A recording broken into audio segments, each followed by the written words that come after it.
Hi everyone, देखिए आज हम लोग पढ़ते हैं एक चैप्टर है क्लास 8 में साइंस में फसल उत्पादन एवं प्रबंध। फसल और उत्पादन और प्रबंध मतलब फसल किसको बोलते हैं हम लोग वो जानेंगे, उसका उत्पादन कैसे होता है और वो कितने प्रकार के होते हैं और उसका प्रबंध फसल उत्पादन के प्रबंध पढ़ेंगे। इंग्लिश में crop production and management. Crop मतलब फसल, प्रोडक्शन मतलब उत्पादन। इधर ध्यान दीजिए आप लोग। हम लोग सबसे पहले ये जानते हैं कि फसल कहते किसको, फसल क्या होता है। तो जब एक ही किस्म के पौधे किसी स्थान पर बड़े पैमाने पर, जब एक ही किस्म के पौधे किसी स्थान पर बड़े पैमाने पर नियमित रूप से उगाए जाते हैं तो इसे फसल कहते हैं। एग्जाम्पल समझो, हम लोग गेहूं जब खेत में लगाते हैं तो पूरा एक जगह लगातार गेहूं रहता है कि नहीं, पूरा खेत में एक खेत में हम लोग थोड़ा सा गेहूं, थोड़ा सा जैसे मसूर ला रहे, थोड़ा सा मटर, थोड़ा सा कुछ, ऐसा तो नहीं लगाते। एक खेत में जो भी फसल लगाते हैं एक ही लगाते हैं कि नहीं। तो उसी तरह एक ही किस्म के पौधे किसी स्थान पर बड़े पैमाने पर नियमित रूप से उगाए जाते हैं तो इसे क्या बोलेंगे, फसल बोलेंगे। अब मौसम के हिसाब से जो होती है वो फसल तीन प्रकार के, कितने प्रकार के, तीन प्रकार के मौसम के हिसाब से। जैसे एग्जांपल समझो, मौसम के हिसाब से तीन प्रकार के, पहला है खरीफ फसल, दूसरा है रबी फसल, तीसरा है जायद फसल। अब हम लोग खरीफ फसल समझते हैं। वैसे फसल जो वर्षा ऋतु में, वर्षा ऋतु मतलब जैसे बारिश शुरू होता है, कब शुरू होता है, मई में गर्मी होता है, मई के बाद जून शुरू होता है तो बारिश शुरू हो जाता है कि नहीं है? तो वैसे फसल जो वर्षा ऋतु में यानी जून जुलाई में बोया जाता है। जैसे बारिश शुरू हुआ और फसल उगाना शुरू, जैसे किसान क्या करते हैं, खेत पे जाते हैं, हल चलाना शुरू करते हैं, खेत तैयार करते हैं और क्या लगाते हैं, मकई लगाते हैं, है ना।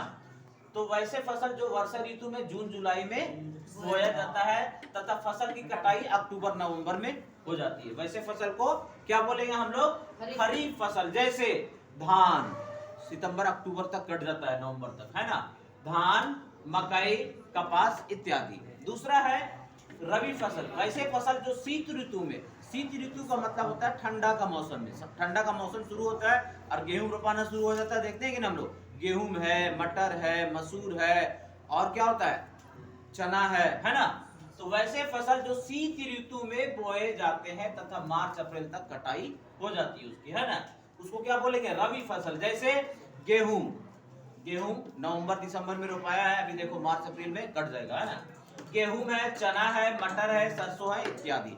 नेक्स्ट है जायद फसल। क्या होता है वैसे फसल, जायद फसल, ध्यान रखो बाबू, जायद फसल वैसे फसल जो ग्रीष्म ऋतु में लगाई जाती है। ग्रीष्म ऋतु मतलब अभी जैसे मार्च में मान लो गेहूं कट जाएगा, जो पहले रोपाया कट जाएगा, उसके बाद लोग क्या रोपेंगे, उसमें मूंग रोप देंगे, सब्जियां रोप देंगे।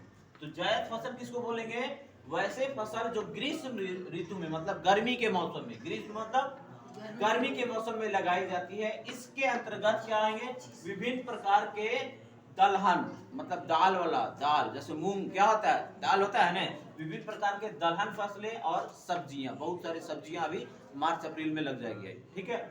नेक्स्ट है पोषक तत्वों के आधार पर फसल के कितने प्रकार होते हैं। पोषक तत्वों के आधार पर, पोषक तत्व किसको बोलते हैं बाबू, पोषक तत्व जो हमारे शरीर को पोषक प्रदान करते हैं। जैसे हम जो भोजन करते हैं उसमें क्या मिलता है हमको, कार्बोहाइड्रेट मिलता है, प्रोटीन मिलता है, विटामिन मिलता है कि नहीं।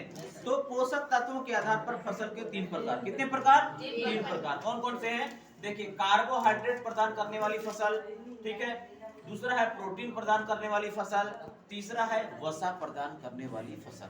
अब पहले जानेंगे हम लोग कार्बोहाइड्रेट प्रदान करने वाली फसल कौन कौन सा है। जैसे चावल, हम लोग चावल भात खाते हैं ना घर में दिन में, तो उससे क्या मिलता है, क्या मिलता है, कार्बोहाइड्रेट। वेरी गुड, कार्बोहाइड्रेट मिलता है। दिन में हम लोग सुबह हम लोग नाश्ता करते हैं, रोटी, रोटी गेहूं से बनता है, तो गेहूं से क्या मिलता है, मतलब रोटी से क्या मिलेगा, कार्बोहाइड्रेट। तो चावल, गेहूं, मक्का, बाजरा तथा ज्वार, ज्वार बोलते हैं जौ को, जो हम लोग है ना रखते हैं घर में जानवरों को वगैरह खिलाने के लिए।